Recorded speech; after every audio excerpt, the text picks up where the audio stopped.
call it teacher in English language and literature in English. So I'm here to talk about this topic, types and functions of subordinate clause. Now, a subordinate clause is one of the questions that always feature in the WAEC examination. In that particular question, they will ask you to give a name to a particular group of words, and they will also ask you to state the function, that is performed in the sentence. Now, a lot of students find this particular aspect of English language very difficult. So I'm here to x-ray and tell you the secrets to such questions. Now, at the end of the day, we'll be able to know what the subordinate clause is. We also know the types of subordinate clauses and their functions, and I will give you examples of subordinate clauses. I will give you the functions they perform, and I will give you the secrets to identifying the clauses, the types of the subordinate clauses in the sentence, in the examination. Now, let me start by defining what a subordinate clause is. A subordinate clause is a type of clause that cannot stand on its own and make a complete sense. In other words, it can be said to be a type of a sentence that cannot be independent of the main clause. Now, there is a difference between the main clause and the subordinate clause. The main clause can stand on its own, while the subordinate clause or dependent clause cannot stand on its own. Now, another word for subordinate clause is dependent clause. Now, independent clause is what? The main clause. Now, as I'm standing independently. Now, if I lean on this board, I am what? I am standing, I am dependent on this what? On this board to be able to stand. So that is how the subordinate clause appear in a sentence. So it requires the help of the main clause to bring out what its meaning. Now, I've explained what a clause is in subsequent classes, so I don't want us to waste much time. I just want to go straight to the types of subordinate clauses. So, having defined a subordinate clause, I'll go ahead to give you examples. Let me just give examples of subordinate clauses. Now, I can give you a group of words like this.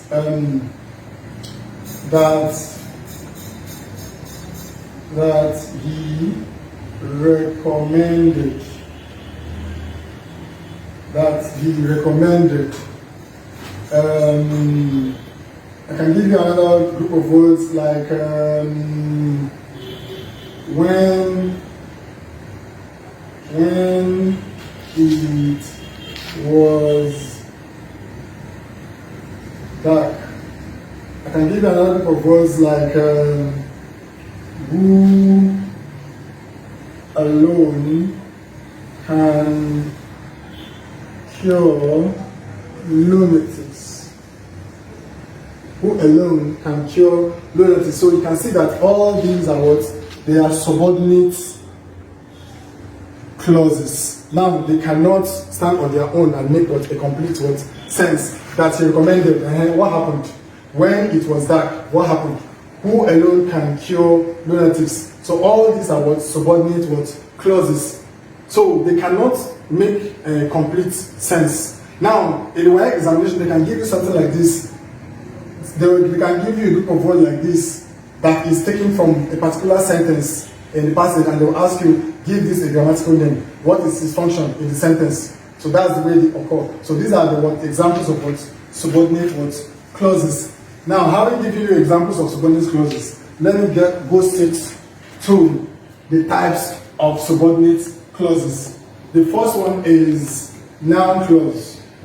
Start with what? A noun what? Clause. Or let's see what? Noun clauses. Let's see noun clauses. Noun clauses. Now, a noun clause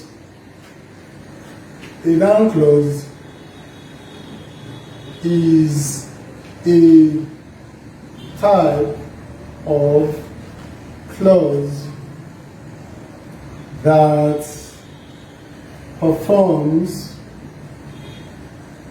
the function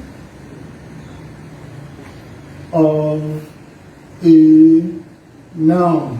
Now, what are the functions of a noun? If I may ask, one of the functions of a noun is that the noun is always the subject of the sentence or object of the sentence. Now, there are other functions that are performed by nouns, which is what subject complement, object complement, and complement subject complement, object complement, and object of preposition. Now, most at times they don't ask questions from all those ones that I mentioned, but what is going to be our main focus is on what subject of a sentence and object of a sentence. Now, I said here what a noun clause is a type of clause that performs the function of a noun. So, which include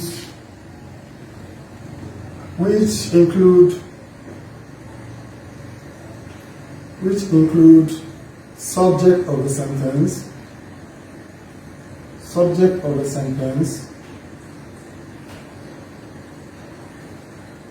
I, subject of the sentence, then I, object of a sentence. This is where we should concentrate much, because this is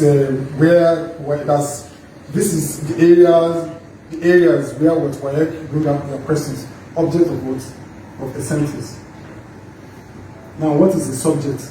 A subject is the performer of an action. For example, I can say, I say what subject of the sentence. This is subject of the sentence. Now, I have object of the sentence. First of all, let's start with subject. What is the subject of the sentence? A subject of the sentence is the performer of an action, or the thing that is, or the main or thing that is talked about in the sentence. For example, I can say Emeka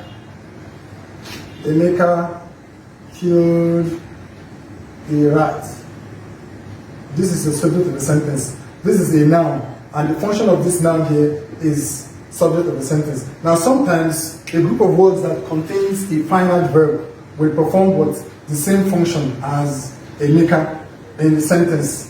So now I say what the function of what a noun is what of the subject of the sentence and object of the sentence. Now let's take it one after the other. Now I'll explain what a subject is. I say a subject is a group of words, is that particular thing that performs an action in a sentence.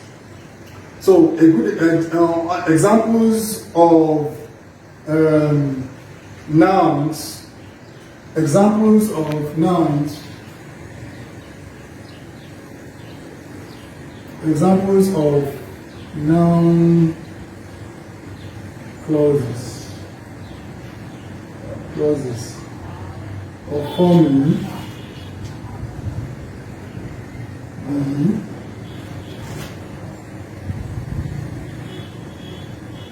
functions of a noun.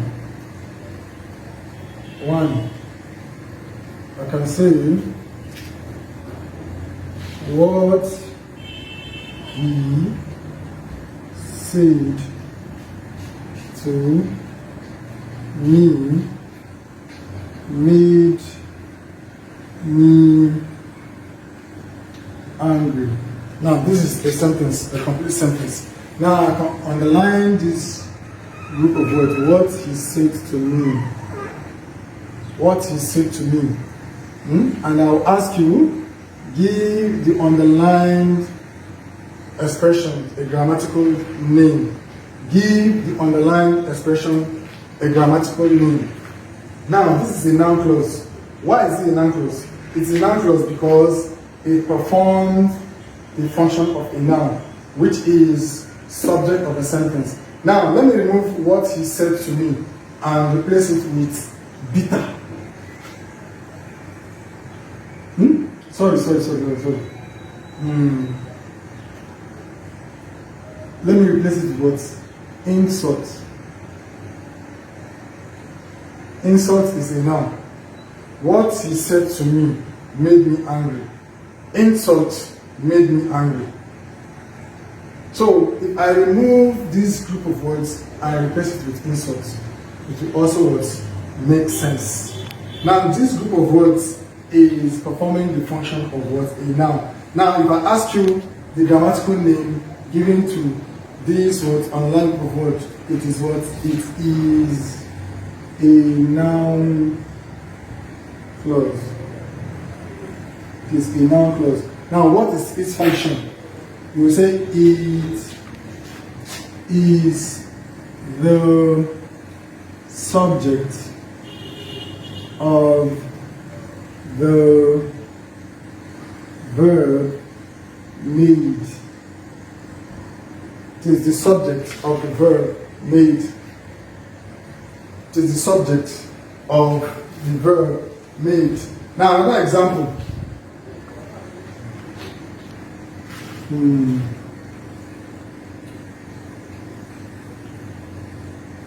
What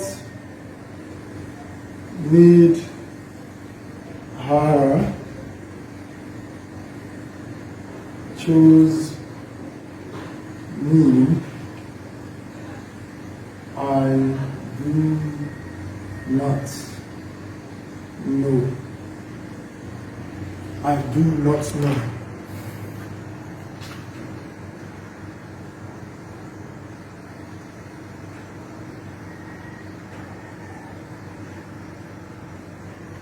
What made her choose me? I do not know. So, it is a noun clause. So, the underlying expression is a noun clause. What is the function? The function is that it is the subject of the verb do. The subject of the verb do. You can also say it is the subject of the sentence. You can also say it is the subject of the sentence. So that is what examples of noun clauses performing the function of the subject. Now let's go over to the noun clauses. Noun clauses performing the function of an object. Performing the function of an object. Okay? You can say what? Object of the sentence.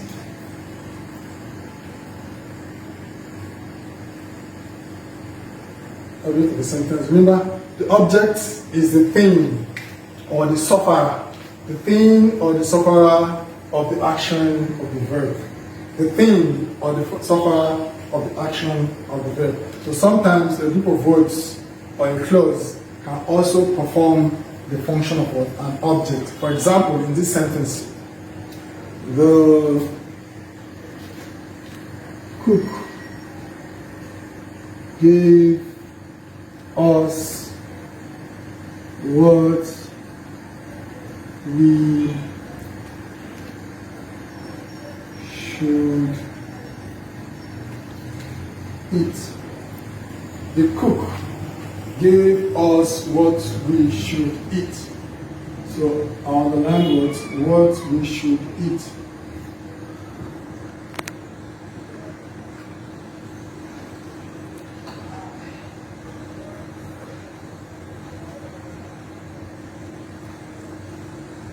We bought. Another example is what? We bought the book that he recommended.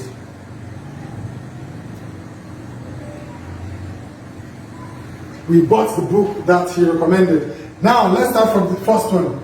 What we should eat. I can remove what he should eat and replace it with what? Food. So I can say what? The cook gave us food. Now instead of using food, I decided to use what?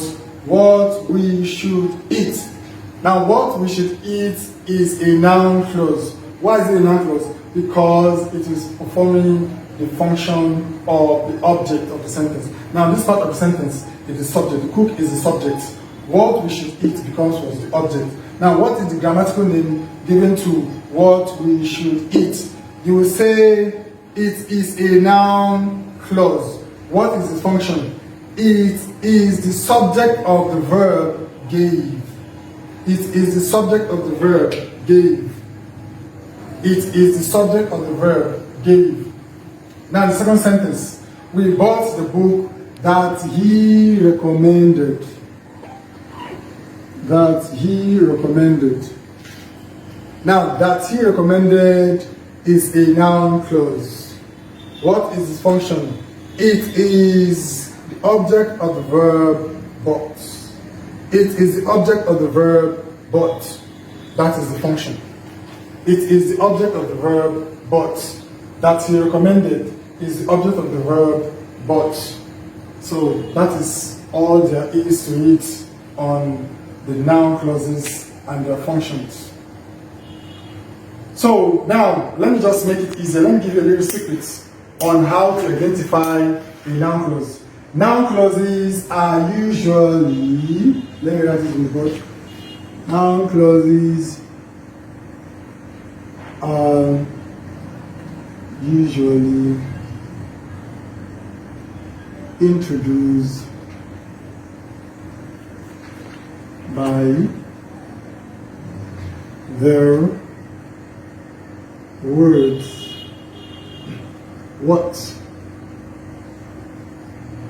and that. Okay, quickly, let me go over to the second type of subordinate clauses, which is the adjectival clauses. Adjectival clauses. Adjectival clauses.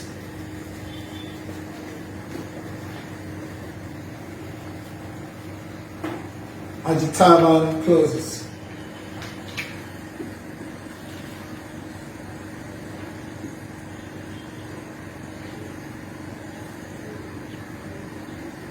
Adjectival clause and adjectival clause performs the function of an adjective. Performs the function of an adjective, which is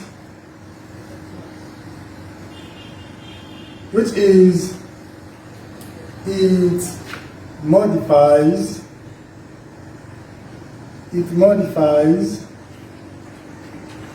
or qualifies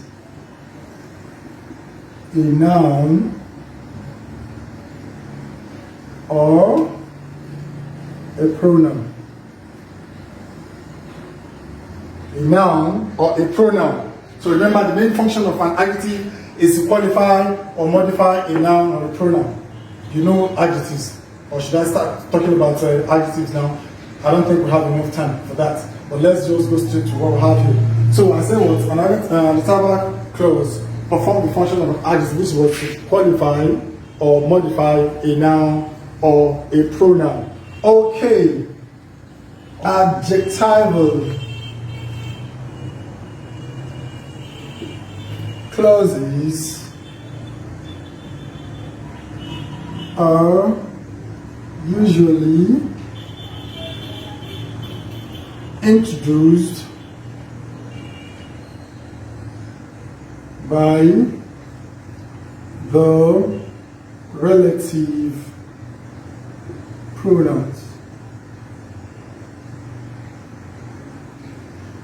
By the relative pronouns, such as who,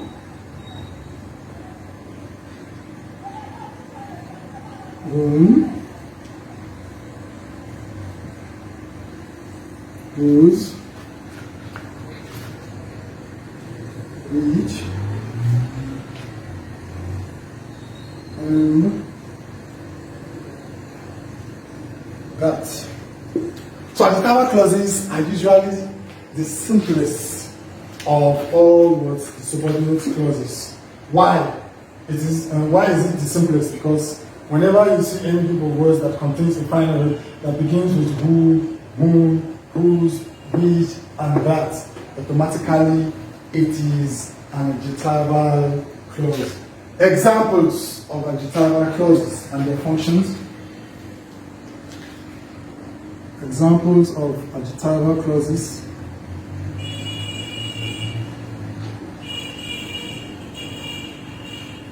Clauses and their functions.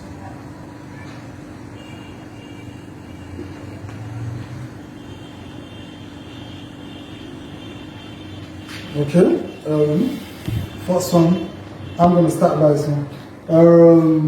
The boy who came first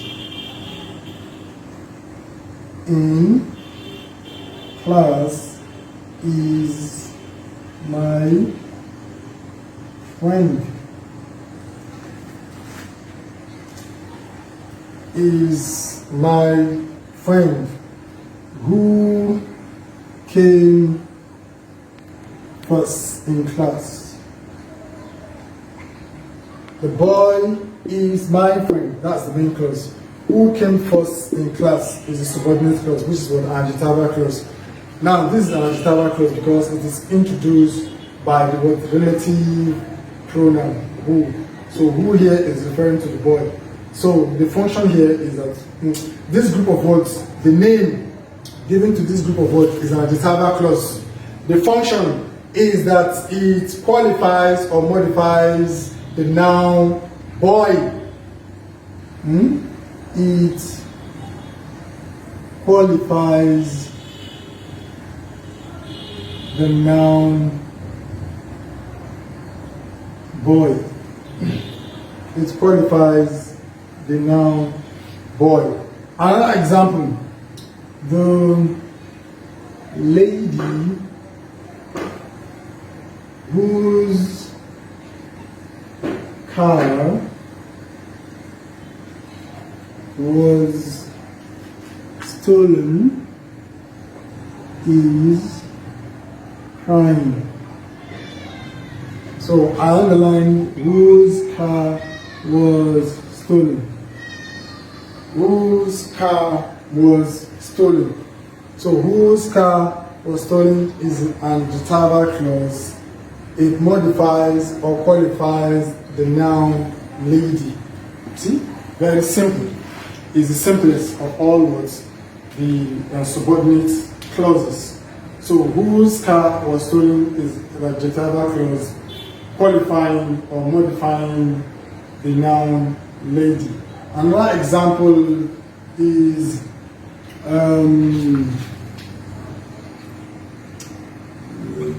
the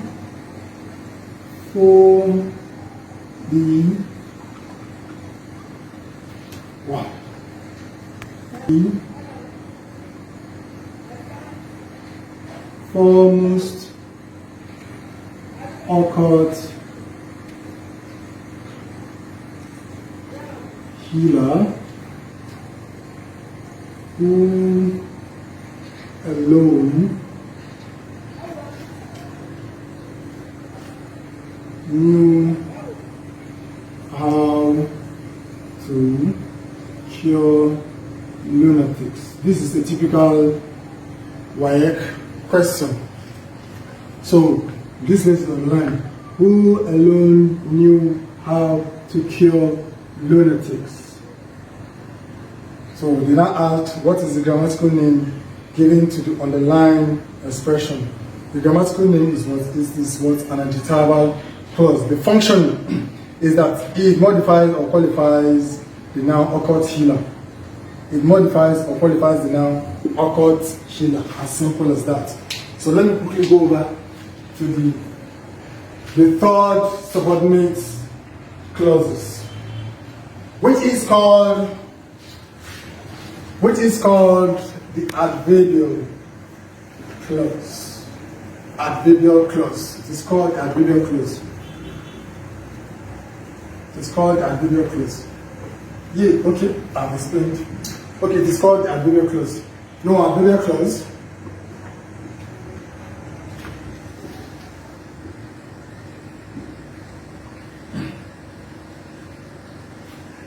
An adverbial clause.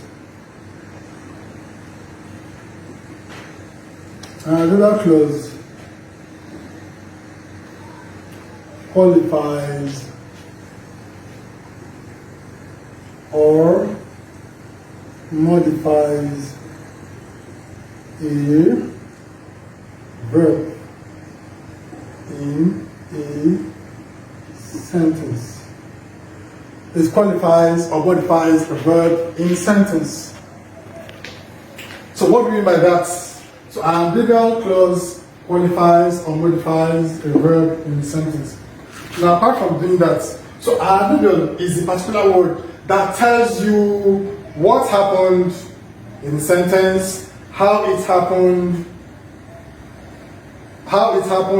when it happened, where it happened, the degree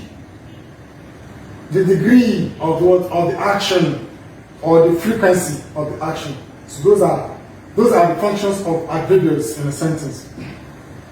So an adverb will always tell you, it always will give you questions, or give you answers to the questions when, what, how, when, and where. So those are the functions of adverbial in a sentence. So adverbial clause are one of the clauses that are a little bit complex because there are a number of types of adverbial clauses. Now I'm going to model them together. I'm not going to start telling you all or maybe defining all the types of adverbial clauses. So I'm just going to give you some adverbial clauses, and I'll give you some words that you will see when you see these words, you'll be able to identify that this particular adverbial clause is related to time, is related to manner, is related to frequency, is related to purpose, is related to what else again, and so on and so forth. So I'm going to let's start from somewhere. Examples of adverbial clauses.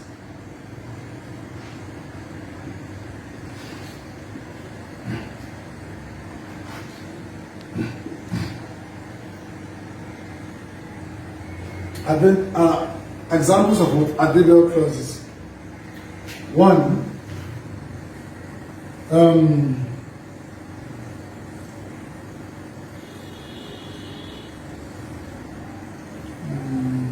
okay.